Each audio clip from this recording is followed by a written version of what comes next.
tidak menyangka juga bahwa akan diberikan amanah seperti itu, karena seingat saya manajer UPT perempuan terakhir itu Bu Ini Kusmarini ya waktu itu di manajer UPT Bogor, waktu itu saya masih asmen. Nah setelah itu tidak pernah mendengar lagi ada manajer UPT perempuan seperti itu. Nah, alhamdulillah sekarang sudah ada temennya, jadi sejak bulan 1 April 2021 saya dipercaya bergeser ke Semarang. Ini kembali reklo sukses nih kalau saya bilang, kembali ke daerah asal gitu.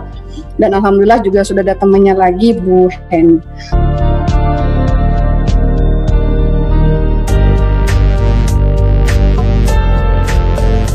Bismillahirrahmanirrahim. Assalamualaikum warahmatullahi wabarakatuh. Waalaikumsalam warahmatullahi wabarakatuh. Apa kabar Pak Muhar? Alhamdulillah, Bunda Titi. Gimana kabarnya, Bun? Alhamdulillah sehat walafiat nih Pak. Di tengah gempuran gelombang kedua ini. Ya, mudah-mudahan kita doa-doanya aja. Ya. Mudah-mudahan selalu. Amin ya Allah, amin. Nah, setelah tadi pagi saya ke Ketapang, jadi bukan Ketapang Jakarta tapi di Ketapang di Kalimantan Barat. Saya sapa teman tadi ya, sahabat lama ya di Gandul, temu utama Bang Sanggam tadi, Bun. Nah, setelah dari Ketapang, saya langsung terbang lagi langsung ke Ungaran. Nah, di sana ketemu sahabat saudara saya, Bunda Titi.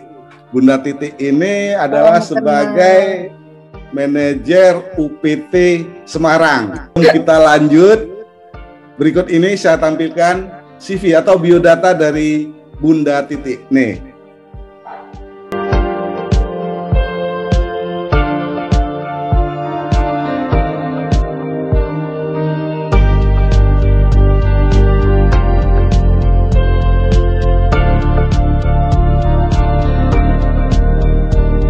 Baik, barusan biodata sudah saya tampilkan.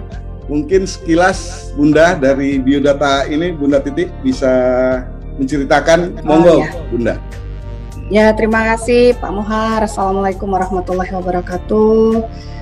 Selamat sejahtera buat kita semuanya. Alhamdulillah ini setelah sekian purnama kayaknya ya Pak, baru bisa ngobrol lagi sama Pak Muhar. Alhamdulillah diberikan saya bilang diberikan kehormatan lah, karena di kesempatan ini mungkin bisa sharing dengan teman-teman semuanya ya, pengalaman sejak tahun 2003 tepatnya, waktu itu OJT 2003 saya masuk. Jadi kalau mungkin di PLN biasanya dikenal sebagai angkatan 3. Nah, sejak 2003 sampai dengan sekarang lah, mudah-mudahan ada banyak yang bisa saya sampaikan, saya sharingkan lah dengan teman-teman. Memang tidak banyak sih Pak, karena sejak 2003 waktu itu kita ikut pendidikan ya kira-kira mungkin 1 tahun 4 bulan waktu itu. Jadi dari 2003, kemudian 2004 itu pengangkatan pegawai.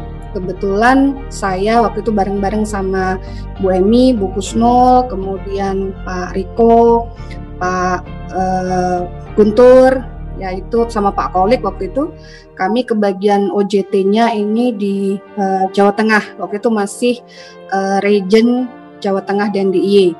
Itu salah satu region yang ada di bawah P3B Jawa Bali.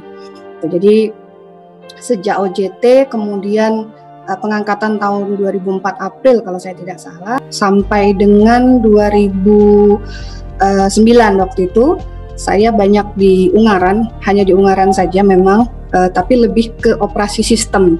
Jadi kalau dulu kan di region itu ada beberapa bidang, ada operasi sistem, ada pemeliharaan, kemudian sempat operasi sistem dan pemeliharaan itu digabung. Nah, saya masih tetap di operasi sistem. Jadi lebih ke sistem sebenarnya, dan kebetulan memang backgroundnya juga dari sistem kontrol kalau di ITS, jadi lebih ke mungkin arus lemah lah seperti itu.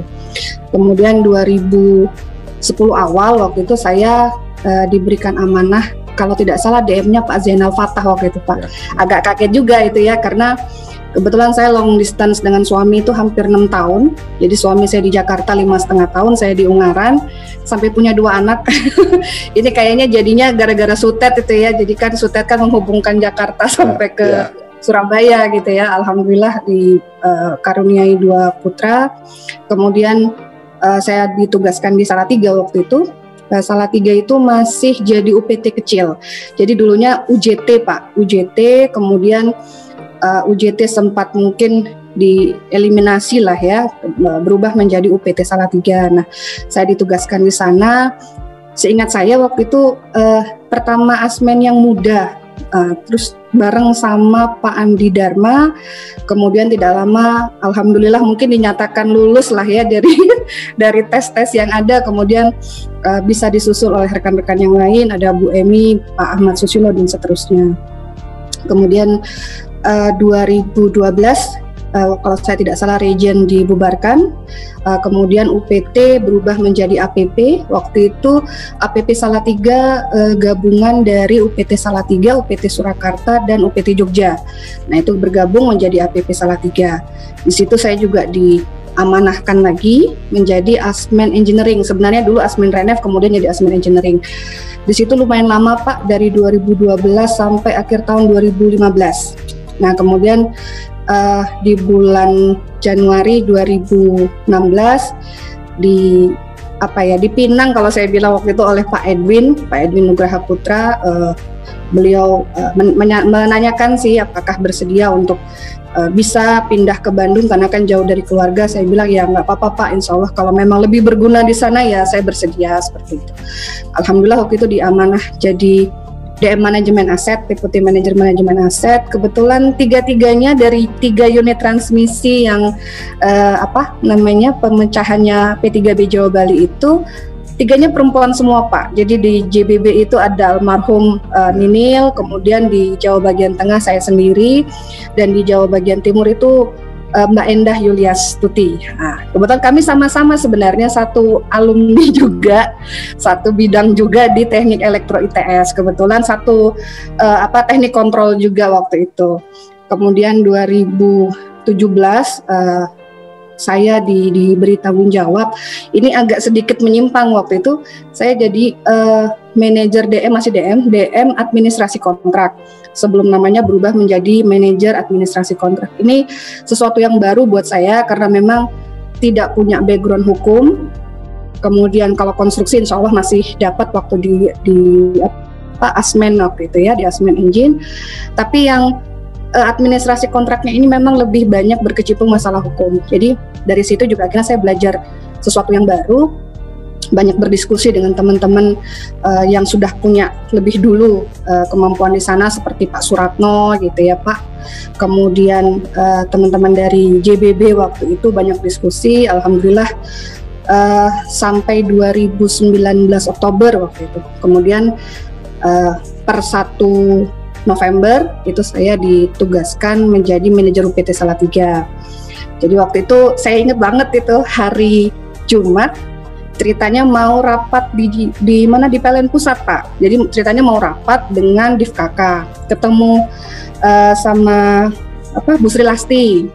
Jadi saya rapat dengan Bu Sri Lasti jam 12 siang, kemudian ikut terima SK-nya itu sekitar jam 2, jam 3 sore itu. Jadi beli bajunya ya di depan di mall itu ya, depannya kantor, beli sepatu dan lain sebagainya, karena memang ya tidak menyangka juga bahwa akan diberikan amanah seperti itu. Karena seingat saya manajer UPT perempuan terakhir itu Bu Ini Kusmarini ya waktu itu di manajer UPT Bogor. Waktu itu saya masih Asmen. Nah, setelah itu tidak pernah mendengar lagi ada manajer UPT perempuan seperti itu. Nah, alhamdulillah sekarang sudah ada temennya. Jadi sejak bulan 1 April 2021 saya dipercaya bergeser ke Semarang. Ini kembali reklo sukses nih kalau saya bilang, kembali ke daerah asal gitu. Dan alhamdulillah juga sudah ada temannya lagi, Bu Hen. Mungkin seperti itu sih Pak Muhar, tidak banyak tidak banyak kembang-kembangnya seperti yang lain. Ya, baik. Dulu ya, melamar ke PLN Bunda di mana, Bun? Dari ITS Pak. Waktu itu kan ada direct shopping ya, direct shopping di Surabaya. Kebetulan kalau waktu mendaftar memang saya hitungannya baru lulus waktu itu Pak, dan sempat pulang ke Papua juga. Jadi kebetulan saya lahir besar di Papua. Jadi waktu itu setelah memasukkan pendaftaran saya pulang karena kebetulan ibu saya wafat, jadi saya pulang dulu. Kemudian sekian bulan di sana saya balik lagi ke Jawa. Jadi ya daftarnya pada saat itu sekitar 2002 akhir ya. Lumayan ini Pak, dan juga sempat kerja di Jakarta dulu itu seingat saya.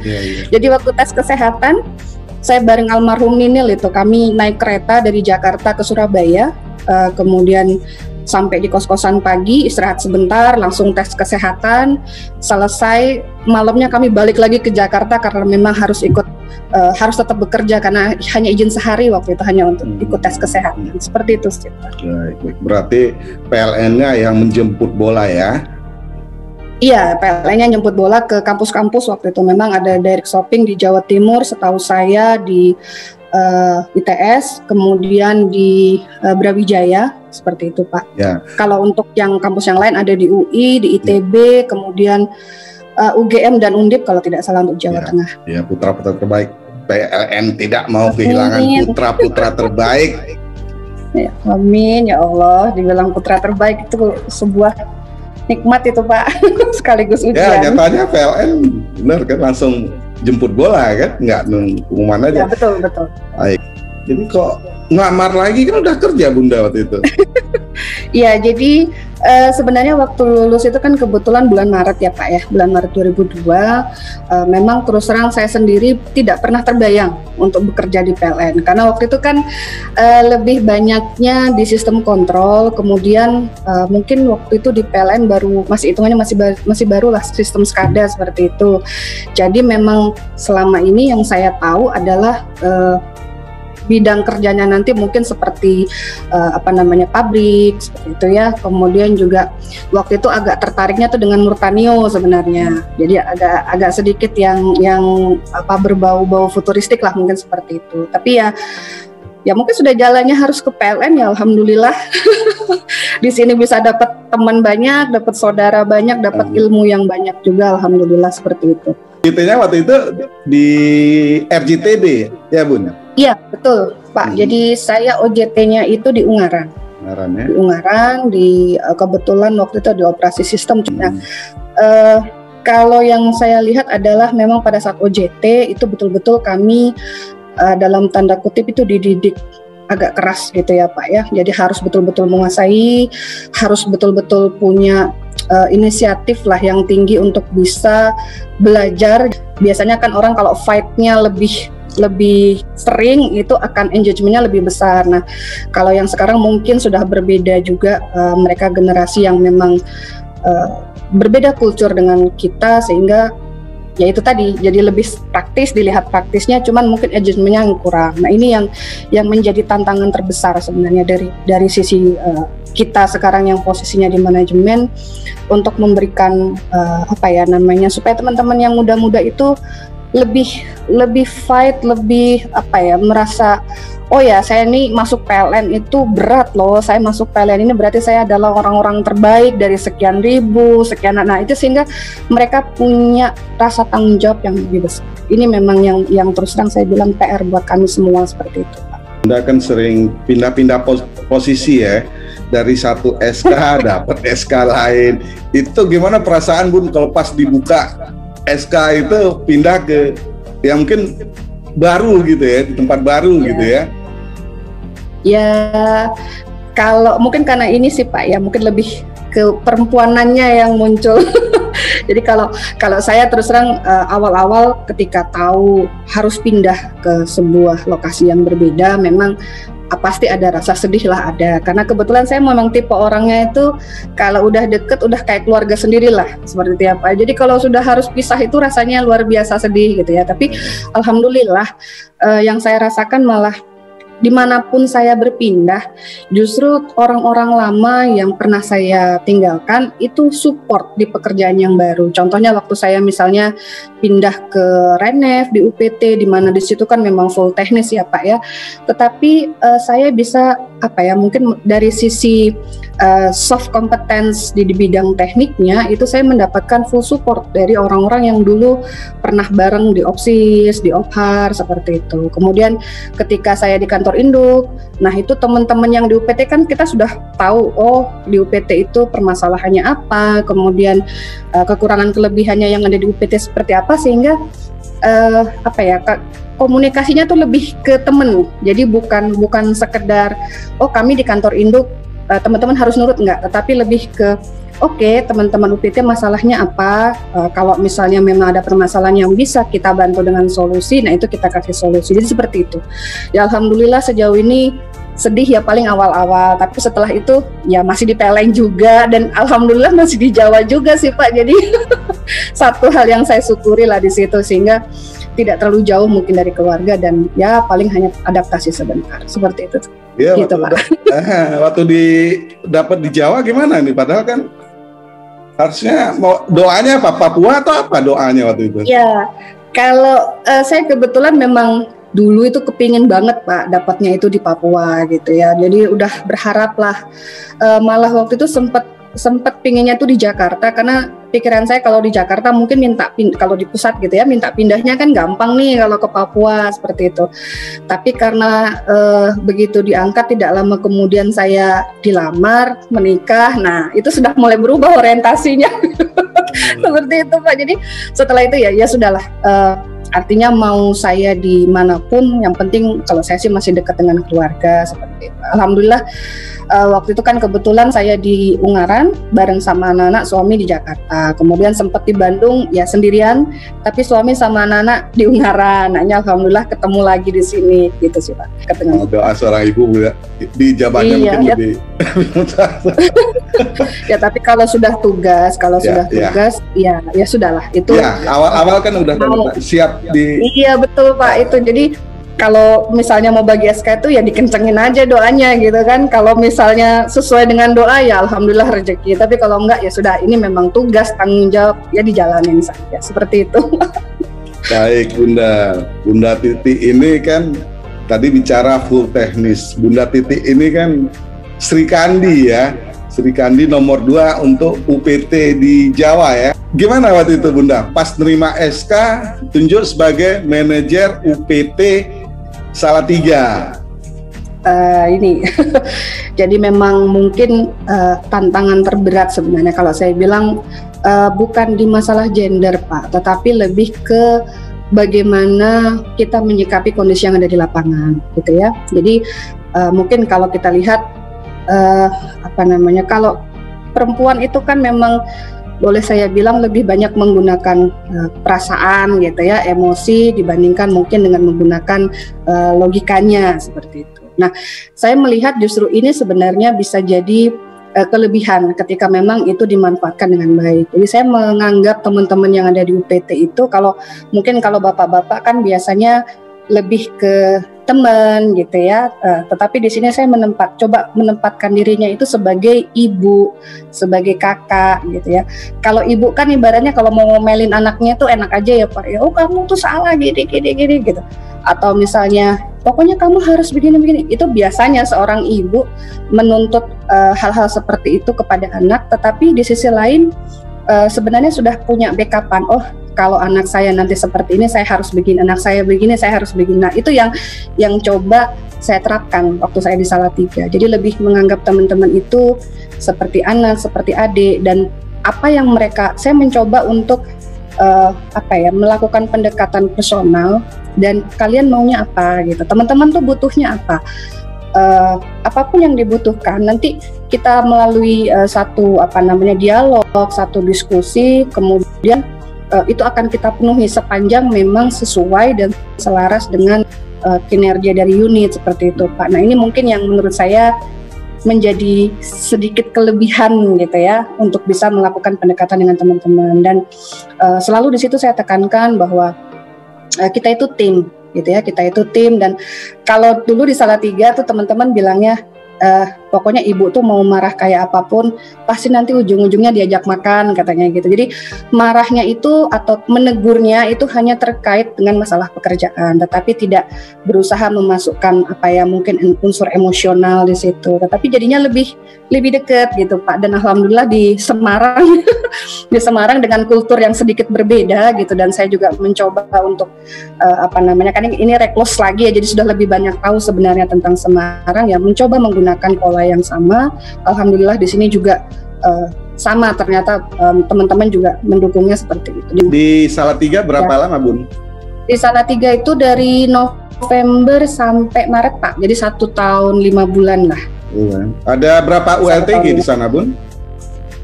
Ada tiga ULTG, ya? ULTG Salatiga, ULTG Surakarta, dan ULTG Jogja. Kebetulan Semarang juga sama, 3 ULTG juga seperti itu. Okay. Setelah itu beralih dapat SK lagi Bun ya? Nah ini dapat SK lagi di Semarang. Gitu ya. Mungkin berbeda kultur sih Pak. Kalau di Salatiga itu karena kebetulan saya boleh bilang saya lama di sana ya, jadi mulai dari 2010 sampai 2015, jadi sekitar 2010 6 tahun lah, 6 tahun di Salatiga, jadi sedikit banyak saya paham seperti apa yang ada di Salatiga. Nah ketika bergeser di Semarang, ini saya harus menggali lagi nih memori-memori yang lama sebelum 2010. Tapi memang tantangannya di sini itu dari sisi dari sisi geografisnya, kemudian dari sisi perilaku masyarakatnya itu juga berbeda. Berjibaku juga dengan beberapa pelanggan besar di sini gitu ya. Bagaimana misalnya kalau kita tahu ada pelanggan besar ini namanya APF ya, Asia Pacific Fiber. Di situ tidak boleh ada gangguan sedikit saja gitu. Mau gangguan petir sedikit di sana pasti kedip. Nah ini yang kita coba lah.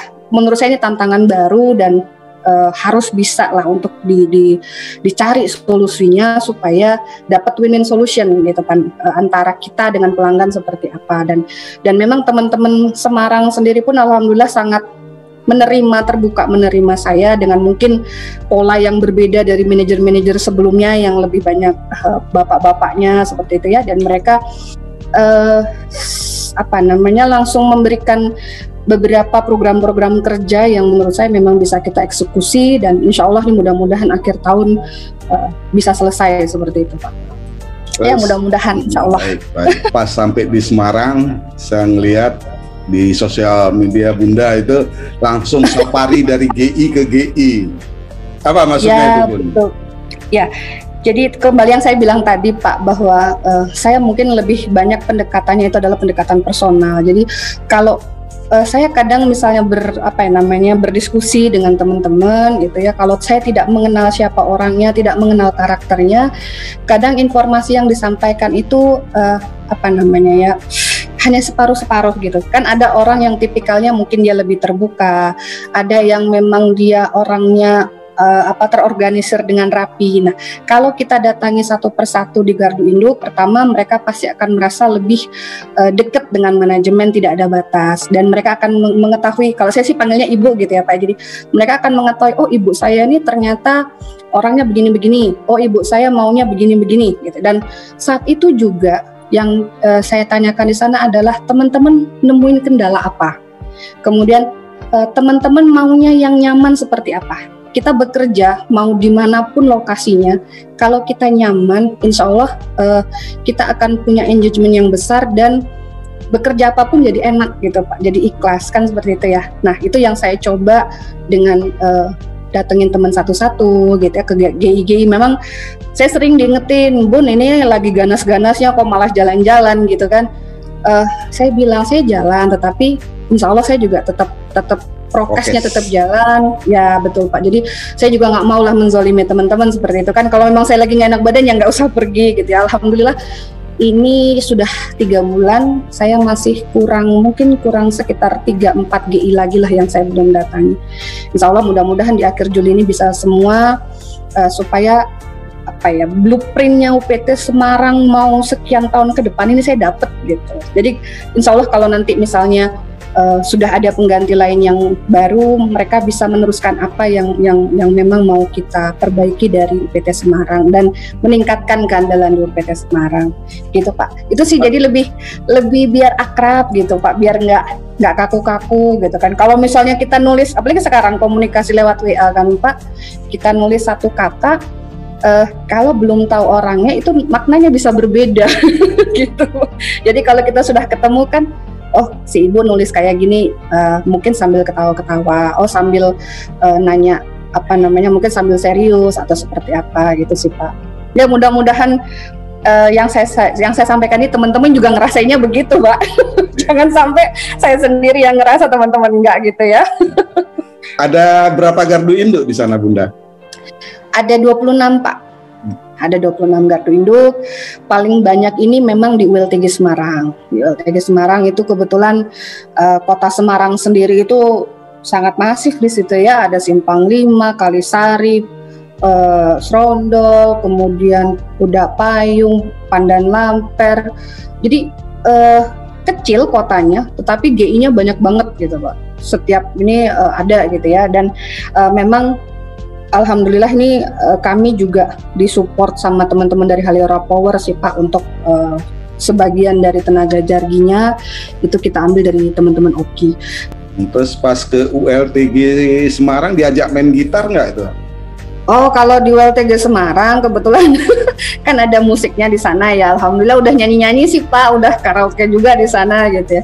Tapi mungkin karena ini lagi suasana pandemik gini, jadi saya juga minta ke teman-teman ya agak dibatasin sedikit gitu. Nah, jadi ada cerita kalau di ULTG Semarang gitu kan. Jadi ceritanya gini Bun, pas zamannya itu Komandan Gali, pas waktu itu kan. Nah, beliau ngirim itu apa musik lah di sana kan, lagi main gitar apalah gitu kan, kirim saya, terus saya kirim ke Bu Direksi Bu Wilio.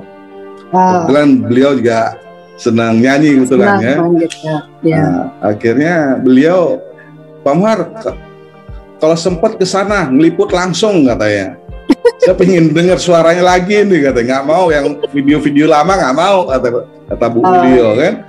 Ya akhirnya pas ada kesempatan saya ke sana. Iya itu belum pandemi, masih itulah kan, masih aman kan. Ya di situ akhirnya saya ngeliput waktu itu, ngeliput Gali CS nyanyi. Akhirnya saya kirim ke Bu Wilio video tersebut. Akhirnya heboh lah di situ. Dia lapor ke Pak Wilio. Pak Wilio, itu ada penyanyi tuh dari ULTG Semarang. Iya. Kata suatu saat kalau ada acara PI di pusat saya akan undang, kata Bu Wilio. Tapi segitunya ya akhirnya datangnya waktu pandemi akhirnya ya nggak bisa kan. Dengan Felix itu Pak, kalau Bapak tahu penyanyi yang sekarang sering mengcover lagu-lagu itu, Felix itu mirip-mirip lah 11-12 dengan Mas Felix itu. Beliau dari situ kan. Betul Pak. Suasana kerja sendiri di UPT Semarang gimana Bunda? Iya Pak, jadi ini kebetulan waktu itu kan juga sudah mungkin kita dengar juga di berita ya Pak ya, bahwa di Jawa Tengah itu beberapa gelombang kedua sih bilang, mungkin dari yang orang sebutnya biasanya varian kedua gitu ya, varian India itu munculnya kan di daerah Kudus, Demak, kemudian ke arah timur. Oke, jadi memang untuk yang itu kami akhirnya memberlakukan ini WFH-WFO juga Pak. Jadi sudah sekitar 1 minggu ini kami berlakukan. Tetapi yang jelas kalau dari sisi prokes itu teman-teman tetap kita ada prokes. Kemudian kita juga screening ya, baik menggunakan Genus maupun menggunakan antigen seperti itu. Dan alhamdulillahnya juga didukung sekarang untuk yang antigen seminggu sekali seperti itu. Nanti kita juga menyesuaikan Pak, kita menyesuaikan, kan antigen juga sekarang macam-macam ya metodenya gitu, karena ada beberapa mungkin yang tidak sesuai atau tidak cocok dengan metode lewat hidung seperti itu. Dan yang jelas prokes, kemudian kita juga di sini mensupport lah mungkin dari pemberian vitamin, kemudian juga beberapa keperluan seperti masker, hand sanitizer dan lain sebagainya kita penuhi Pak. Intinya sih kami berharap supaya teman-teman ya di UPT Semarang ini semuanya bisa sehat gitu, dan terutama teman-teman yang ada di WLTG dan pemeliharaan, karena memang tantangan yang luar biasa sekarang ya Pak ya, luar biasa banyak, dan harus beberapa target-target yang harus kami selesaikan. Alhamdulillah teman-teman juga sangat kooperatif, sangat mendukung. Jadi meskipun kayak tadi misalnya sempat saya melihat bagaimana teman-teman bekerja di panas yang seperti itu saja masih tetap menggunakan masker.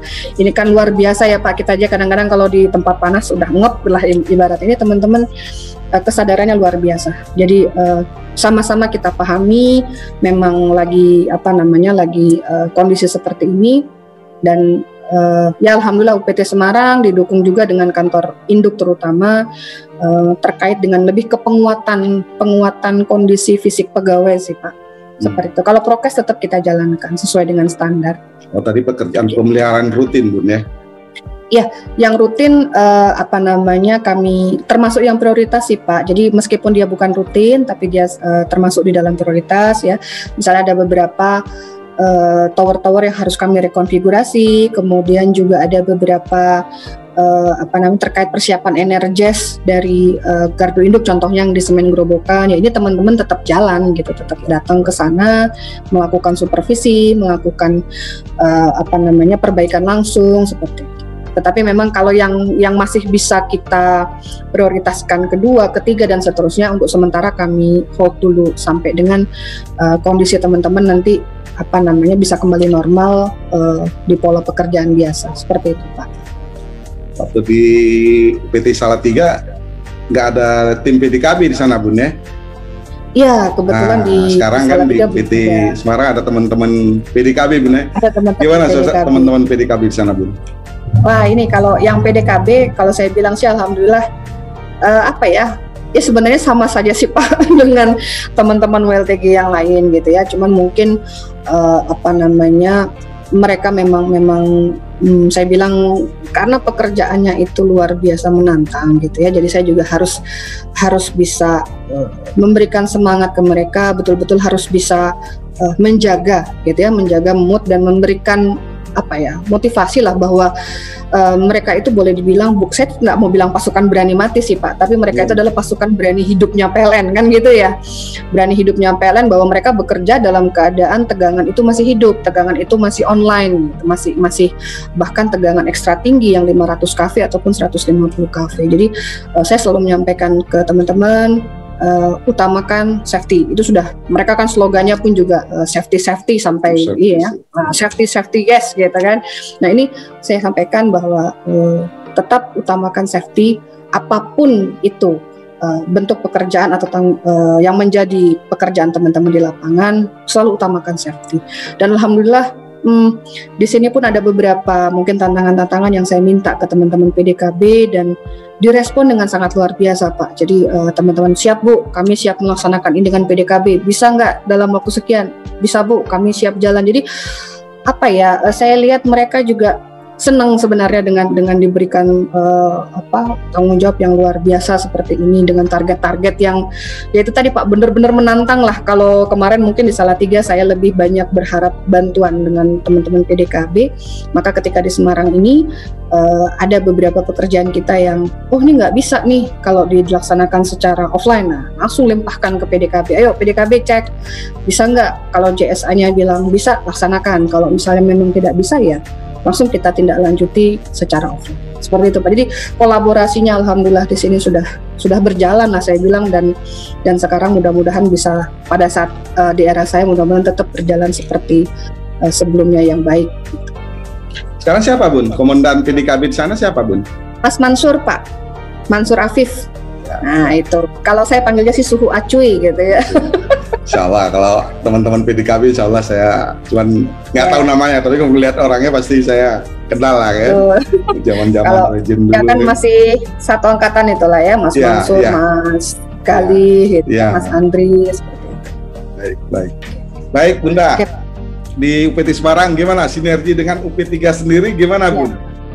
Ya, alhamdulillah nih Pak, kalau kebetulan untuk di UPT Semarang ini kan ada UP3-nya ya, bareng sama teman UP3 itu adalah UP3 Semarang, kemudian ada UP3 Kudus, UP3 Demak gitu ya, kemudian satu lagi UP3 Salatiga gitu. Nah, alhamdulillah dari 4 UP3 ini mungkin yang paling sering bersinergi dengan atau sudah pernah ketemu langsung itu dengan UP3 manajer UP3 Semarang yang baru Pak Erik, kemudian dengan UP3 Demak yang baru Pak Ahmad Samsuri. Jadi alhamdulillah berjalan sangat baik Bapak. Jadi memang kebetulan kami kayak misalnya kan karena punya fokus pelanggan KTT ya, PT APF, kami sudah beberapa kali berkunjung ke sana juga, kemudian melakukan diskusi-diskusi, dan memang tidak hanya istilahnya diskusi formal, tapi di diskusi informal pun juga kita sama-sama carilah mana yang terbaik gitu ya. Dan dengan teman-teman UPP pun juga sama, dengan teman-teman UPP proyek maksud saya. Jadi kalau misalnya memang ada material-material yang bisa dimanfaatkan oleh UIT, itu biasanya kami langsung diberikan prioritas. Silakan Bun, kalau mau dipakai, orang sama-sama udah jadi material PLN seperti itu ya. Dengan teman-teman UP3 pun sama. Kami buka kalau misalnya memang teman-teman ada butuh material kayak isolator seperti itu, silahkan boleh dipergunakan. Jadi sudah tidak berjarak lagi lah Pak, saya bilang. Prinsipnya kita punya material itu adalah material PLN. Jadi mau nanti posisinya dititipkan di UPT atau dititipkan di UP3 atau dititipkan di UPP, selama itu bisa kita pergunakan, kita pergunakan. Mungkin itu yang dari hasil kami ngobrol dulu, dan alhamdulillah teman-teman manajer UPP, manajer UP3 juga punya pandangan yang sama dengan kami seperti itu Pak. Jadi alhamdulillah benar-benar saya sih merasa selama sejak dari Salatiga sampai sekarang tidak ada halangan yang berarti lah, insya Allah betul-betul sangat didukung teman-teman unit yang lain juga. Terakhir Bunda, gimana nih ya, unggulan di UPT Semarang sendiri apa Bunda? Ya kalau di UPT Semarang ini karena mungkin kalau dari sisi ini Pak ya, dari sisi UPT-nya saya bilang, dari sisi UPT-nya kebetulan di sini komplit lah ilmunya. Jadi kenapa saya bilang komplit ilmunya? Mulai dari tegangan ekstra tinggi GITET, kita ada GITET Ungaran, ada GITET Tanjung Jati gitu ya. Kemudian di sini juga ada pembangkit-pembangkit besarnya. Ada pembangkit Tanjung Jati, ada pembangkit Tambak Loro, dan sekarang juga Tambak Loro insya Allah akan nambah lagi ya dengan 200 MW-nya seperti itu. Kemudian di sini juga ada 150 kafe seperti biasa. Kalau 30 kafenya kebetulan tidak ada, tapi di sini juga punya KTT, underground cable. Ini mungkin kalau ada yang berminat ke UPT Semarang bolehlah untuk menambah ilmu.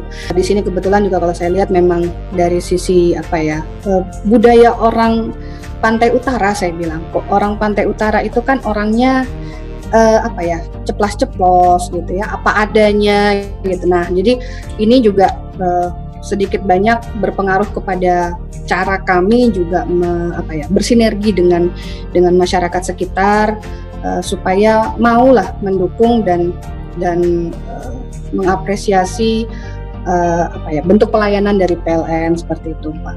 Ya intinya di UPT Semarang ini sangat menyenangkan.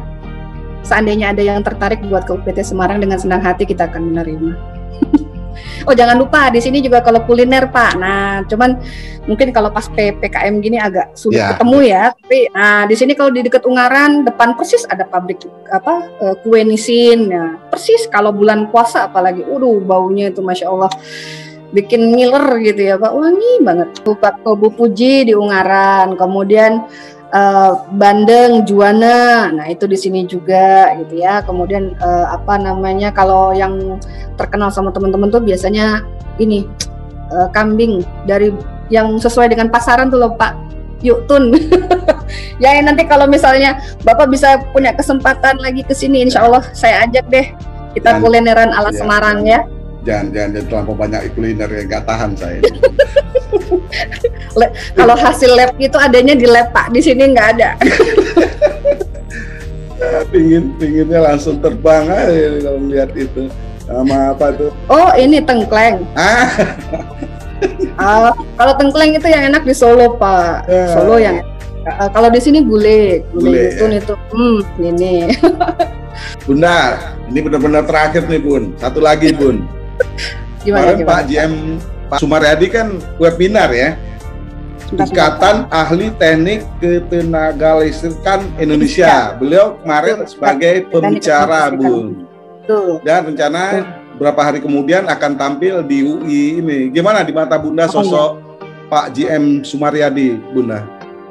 Ya, saya kebetulan kenal ya Pak Sumaryadi itu sekitar tahun 2013-2014 waktu itu, Pak. Kebetulan masih jadi Asmen Engine di mana di Salatiga. Saya ingat banget waktu terjadi gangguan IBT Pedan, IBT 1 Pedan waktu itu. Yang saya lihat adalah beliau tipe orang yang sebenarnya pemikirannya luar biasa, apa ya? Mungkin kita kalau berpikir ada 5 langkah gitu, beliau itu sudah berpikir sampai 10 langkah ke depan gitu. Jadi setiap langkah ini sebenarnya beliau sudah paham, sudah tahu apa konsekuensi yang akan didapat dari setiap langkah yang kita ambil. Nah, ini yang buat saya sebenarnya saya banyak belajar juga dari beliau, begitu bagaimana seorang pemimpin itu harus mengambil keputusan, kemudian apa yang harus diprioritaskan. Itu saya belajar banyak dari beliau. Jadi memang role model, saya bilang role model saya selama menjadi manajer UPT mungkin lebih banyak dari Pak Sumaryadi. Dan yang jelas bagaimana beliau memanfaatkan waktu untuk mungkin mempelajari hal-hal yang boleh dibilang mungkin kalau anak-anak sekarang ngapain sih saya belajar kayak gitu ya, tetapi beliau tidak pernah menyerah dengan saya kan sudah umur sekian misalnya. Itu buat saya luar biasa semangatnya, dan ya saya berusaha untuk bisa seperti itu, belajar dari mana saja, belajar berani mengemukakan pendapat, terutama berani untuk mengemukakan pendapat meskipun pendapat itu mungkin kurang pas gitu ya Pak, kurang pas, tetapi ketika kita berani mengeluarkan pendapat maka kan hanya ada dua hasil, berhasil atau tidak kan seperti itu. Tapi kalau kita tidak mengeluarkan sama sekali ya sudah tidak ada hasil apa-apa. Itu yang saya belajar banyak dari beliau. Kemudian yang jelas wise-nya beliau, bijaksananya beliau. Jadi ada beberapa kondisi waktu itu kebetulan saya sempat berdiskusi dengan Bapak. Saya biasanya manggil beliau Bapak gitu ya, berdiskusi. Saat itu beliau hanya mengatakan ke saya seperti ini, Ibu sebenarnya sudah tahu kok apa yang seharusnya Ibu putuskan. Waktu itu kan saya sempat mikir, wah saya nanya dijawabnya kok cuman gitu doang gitu ya. Tetapi saya baca lagi gitu Pak, saya baca lagi apa yang saya sampaikan ke beliau. Oke, ternyata kelihatannya ini nih yang beliau mengatakan bahwa Ibu sebenarnya sudah tahu kok. Karena memang ternyata yang saya sampaikan ke beliau itu dengan ya karena belajar juga ya Pak ya. Jadi Pak kalau saya ambil ini nanti konsekuensinya gini, Pak kalau saya ambil ini konsekuensinya gini. Jadi kan sebenarnya kita sudah tahu gitu. Oh kalau saya mau melakukan ini hasilnya seperti apa. Dan waktu saya nyampaikan ke beliau dan beliau mengatakan seperti itu, ya sudah saya mengambil keputusan seperti ini. Dan beliau tidak menjawab apa-apa, tetapi yang saya rasakan setelahnya adalah beliau support, benar-benar full support dengan apa yang keputusan yang kami ambil gitu, bahwa menyatakan bahwa memang ya sudah kamu bertanggung jawab terhadap keputusan apapun yang kamu ambil, karena sebagai manajemen sebenarnya tidak ada keputusan yang benar atau salah, tetapi lebih kepada mana yang tepat di waktu yang tepat di saat yang tepat, kan seperti itu Pak. Karena setiap keputusan manajemen kan memang menurut saya sudah mempertimbangkan banyak hal, tapi sedikit saja kita salah timing maka hasilnya mungkin tidak pas untuk di saat itu, mungkin lebih pas sebelumnya atau setelahnya, kan seperti itu. Itu yang saya belajar dari beliau. Dan ya itu tadi, apapun yang kamu ambil itu adalah keputusan kamu, dan harus bisa mengutamakan mana yang pekerjaan-pekerjaan penting dan mana pekerjaan yang urgen atau genting gitu. Itu juga saya belajar juga dari beliau. Oh ya memang harus seperti ini jalannya. Saya mendapatkan ilmu seperti itu. Ya, beliau memang role model yang luar biasa buat saya. Baik, Bunda. Ini waktu udah sore aja, udah jelang maghrib. Oh, iya.